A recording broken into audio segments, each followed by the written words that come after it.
Record तोड़ voting के बीच exit poll किसे जिता रहे हैं ये हम आपको बता रहे हैं। इससे पहले हमने आपको पहला एग्जिट पोल बताया, अब हम आपको चाणक्य का एग्जिट पोल बता रहे हैं कि बिहार में इस बार किसे कितनी सीटें मिलने का अनुमान लगाया जा रहा है। तो ये दूसरा एग्जिट पोल हम आपको बता रहे हैं। तो चाणक्य के एग्जिट पोल के मुताबिक भी बिहार में एनडीए की सरकार बन रही है, यानी भारतीय जनता पार्टी और नीतीश कुमार की पार्टी जेडीयू की सरकार बनती हुई नजर आ रही है बिहार में।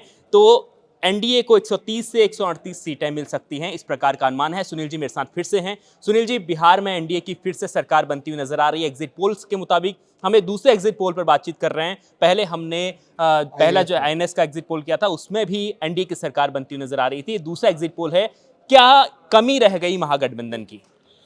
मेरे पास 2-3 और एग्जिट पोल के रिजल्ट्स हैं। जैसे चाणक्य स्ट्रेटजी के मैट्रिज का पहले ही हम लोग डिस्कस कर चुके हैं। पोल स्टेट का भी आया है और पोल डायरी का भी है। जी। इसमें सबसे चौंकाने वाला रिजल्ट पोल डायरी दे रहा है। पोल डायरी बता रहा है कि 184 से 209 सीटें जो है एनडीए के खाते में जा रही है और महागठबंधन के खाते में केवल 32 से 49 सीटें जा रही है। ये तो बहुत बड़ा उलटफेर अगर ऐसा होता है तो 243 सीटों में से सिर्फ 32 सीटों पर जो सबसे बड़ी पार्टी इस वक्त बिहार की थी पिछले चुनाव में, आरजेडी, वो अगर 32 सीटों में सिमट जाएगी ये तो बिल्कुल इतिहास हो जाएगा। 32 में भी कांग्रेस भी है, जी। वीआईपी भी है, उसके और आईपी वाली पार्टी है, इनकलाब पार्टी।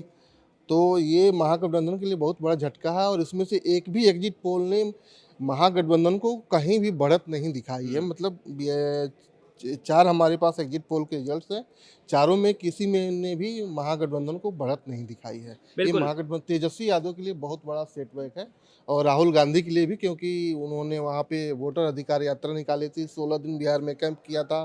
पूरी कांग्रेस की मशीनरी बिहार में पड़ी रही थी, उसके अलावा राजद की मशीनरी, कांग्रेस की मशीनरी। तो बहुत बड़ा झटका है अगर ये नतीजे सच साबित होते हैं तो। बिल्कुल, तो ये जो हम लोग चाणक्य एग्जिट पोल की बात कर रहे हैं तो इसके पूरे नतीजे में आपको बता दूं तो एनडीए को 130 से 138 सीटें मिलने का अनुमान बताया गया है। ये इसमें भारतीय जनता पार्टी की बात करूं तो 70 से 75 सीटें, ये जो एनडीए की जो घटक दल है इनकी बात मैं कर रहा हूं। जेडीयू को 52 से 54 सीटें मिल सकती हैं और नीतीश यहाँ पे चिराग पासवान की पार्टी जो है उन्हें 7 से 9 सीटें मिल सकती है। हम जो उपेंद्र कुशवाहा की पार्टी है उन्हें 4 से 5 सीटें मिल सकती हैं और महागठबंधन को केवल 100 से 108 सीटें मिल सकती है, ये इनका अनुमान है। सर्वे में एक चीज़ एनडीए के लिए झटका माना जा सकता है, क्योंकि चिराग पासवान की पार्टी जो है, जी। जिस तरह लोकसभा चुनाव में उन्होंने 100% स्ट्राइक रेट दिया था, वो स्ट्राइक रेट इनके कम से कम एग्जिट पोल के नतीजों में नज़र नहीं आ रहा है। तो ये 29 सीटों पर चुनाव लड़ रहे हैं और अमूमन सभी एग्जिट पोल में उनको 7 से 9 सीटें मिलती दिख रही है और उससे आगे वो बढ़ नहीं पा रहे हैं। हालांकि जब चुनाव की रिपोर्टिंग हो रही थी तब भी उनका प्रदर्शन बहुत अच्छा नहीं था। बारिश हो रही थी तो निकल नहीं पा रहे थे, धूप हो रही थी तो जा नहीं पा रहे थे। मतलब बहुत उनका चुनाव प्रचार टिपिकल टाइप का था। तो उसका नतीजा एग्जिट पोल में भी दिखाई दे रहा है। केवल 7 से 9 सीटें उनके खाते में जाती दिख रही है एग्जिट पोल के हिसाब से। तो बिल्कुल बिहार में देखिए जिस तरीके से ये चुनाव बहुत कांटे की टक्कर का चुनाव माना जा रहा था और ये हम लगातार जिस तरीके से हम लोग जो मतदान हुआ है उसे लेकर जो वोटिंग प्रतिशत सामने आ रहे हैं कि 70% तक मतदान हो सकता है। दूसरे चरण में हम बात कर रहे हैं, पहले चरण में भी 67 करीब हुआ था, अभी रिकॉर्ड तोड़। लेटेस्ट भी आ गया बिल्कुल। है। लेटेस्ट का वो है 68.44% रिजल्ट, मतदान का आंकड़ा ये जा फाइनल चुका है। मतदान है। नहीं, ये फाइनल आंकड़ा नहीं है। अभी 11:30 बजे एक और आंकड़ा आएगा, वो माना जा सकता है कि वो फाइनल हो सकता है। अभी ये टेंटेटिव है, 2 बार और रिवाइज हो सकता है। एक बार 9 बजे के आसपास, एक बार 11:30 के आसपास ये आंकड़ा रिवाइज हो सकता है। मेरे ख्याल से 70% से अधिक का आंकड़ा चुनाव में जा रहा है। बिल्कुल, तो देखिए इतनी बम्पर वोटिंग के बावजूद जो फायदा मिलता हुआ नजर आ रहा है वो एनडीए को फायदा मिलता हुआ नजर आ रहा है एग्जिट पोल के मुताबिक। हालांकि जो नतीजे हैं देखिए, कई बार ये भी होता है कि एग्जिट पोल सटीक नहीं भी बैठते हैं, नहीं कई भी बैठते हमने हैं। देखे कई हैं, बार पिछले हम कई चुनाव हमने देखे पिछले ही हैं। चुनाव में हुआ था, जी। लोकसभा चुनाव में हुआ है। जी। 400 पार एनडीए का नारा लग रहा था लेकिन नहीं हुआ।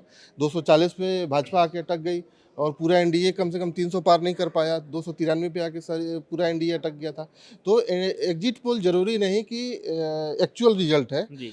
कई बार ये फेल भी हो जाता है, कई बार करीब करीब पहुंच जाके रह जाता है, कई बार जो है एग्जिट फेल पोल भी हो एग्जैक्ट जाता है। पोल नहीं है ये हम एग्जैक्ट पोल नहीं है, कह सकते हैं। लेकिन देखिए। जो एग्जिट पोल है उस पे हम लोग चर्चा कर रहे हैं, जो आ रहा है, जो रुझान है, जी। उस पे हम लोग बात कर रहे हैं। उसके अनुसार से अभी तक की स्थिति यही है। 4 एग्जिट पोल के नतीजे आए हैं, चारों में एनडीए को बढ़त है, महागठबंधन को झटका है, तेजस्वी यादव के लिए सेटबैक है।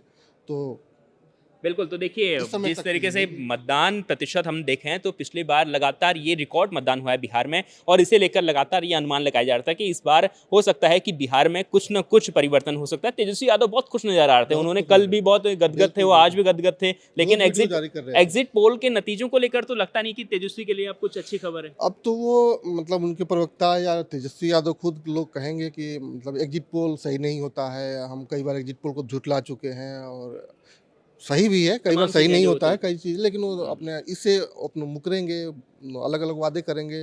वो बोलेंगे कि हमारे जो इनपुट्स हैं, हमारी पार्टी की तरफ से जो इनपुट्स आए हैं, हर सीट पे जो हमारे लोग हैं, वो जो बता रहे हैं, उसके हिसाब से हम यहाँ वहाँ जी। जीत रहे हैं। लेकिन अभी तक की स्थिति यही है कि एग्जिट पोल में महागठबंधन पिछड़ गया है, एनडीए ने बाजी मार ली है और उस पोल डायरी का तो भाई उन्होंने तो क्या एक ही तरीके से कहें। रिकॉर्ड तोड़ एनडीए की जीत यस। का अनुमान लगा दिया है। लेकिन जो एग्ज़ैक्ट नतीजे हैं वो आएँगे 14 नवंबर को, आपको 3 दिन का और इंतज़ार करना है और अब बिहार का जब नतीजा आएगा करीब 12 बजे तक तस्वीर लगभग साफ हो जाएगी। लगभग तो उसके लिए भी ज़रूर इंतज़ार करिए। अभी हम आपको और भी जो सर्वे एजेंसियाँ हैं उनके एग्ज़िट पोल आपको बताएँगे और अंतिम में पोल ऑफ पोल्स आपको बताएँगे जिसमें आप अनुमान लगा पाएँगे कि बिहार में इस बार किसकी सरकार बन रही है। देखते रहिए इंडिया डॉट कॉम।